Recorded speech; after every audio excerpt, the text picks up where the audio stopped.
ಶಾಲೆಗಳಲ್ಲಿ ಹಿಜಾಬ್ ನಿಷೇಧ ಏನ್ ಸದ್ದು ಮಾಡಿತ್ತು, ಈಗ ಹಿಜಾಬ್ ಧರಿಸುವುದಕ್ಕೆ ಗ್ರೀನ್ ಸಿಗ್ನಲ್ನ ಕೊಟ್ಟಿದೆ ರಾಜ್ಯ ಸರ್ಕಾರ.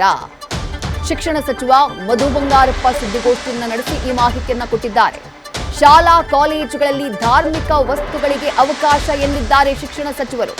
ಪೇಟ, ಜನಿವಾರ, ರುದ್ರಾಕ್ಷಿ ಧಾರಣೆಗೂ ಕೂಡ ಅವಕಾಶ ಇದೆ ಎಂದಿದ್ದಾರೆ ಶಿಕ್ಷಣ ಸಚಿವ ಮಧು ಬಂಗಾರಪ್ಪ. ಜನಿವಾರ ಕಟ್ ಮಾಡಿದ ವಿಚಾರ ಸಿಎಂ ಜೊತೆ ನಾವು ಚರ್ಚೆ ಮಾಡಿದ್ವಿ. ಧಾರ್ಮಿಕವಾಗಿ ಏನ್ ಧರಿಸ್ತಾರೋ ಅದಕ್ಕೆ ತೊಂದರೆ ಆಗದಂತೆ ಶಿಕ್ಷಣ ಇಲಾಖೆ ಕ್ರಮವನ್ನ ತೆಗೆದುಕೊಂಡಿದೆ.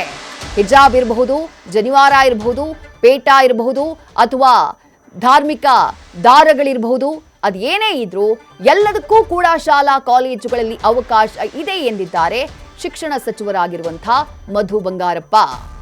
ಈ ಹಿಂದಿನ ಸರ್ಕಾರ ಇದನ್ನ ನಿಷೇಧಿಸಿ ಆದೇಶವನ್ನ ಹೊರಡಿಸಿತ್ತು. ಅದಾದ ನಂತರ ಕೋರ್ಟ್ನಲ್ಲೂ ಕೂಡ ಈ ವಿಚಾರವಾಗಿ ಆದಂತಹ ಸುದೀರ್ಘ ಹೋರಾಟ, ರಾಜ್ಯದ ಹಲವು ಭಾಗಗಳಲ್ಲಿ ಆದಂತಹ ಪ್ರತಿಭಟನೆ ಬಹುಶಃ ರಾಜ್ಯದ ಜನ ಮರ್ತಿರ್ಲಿಕ್ಕಿಲ್ಲ.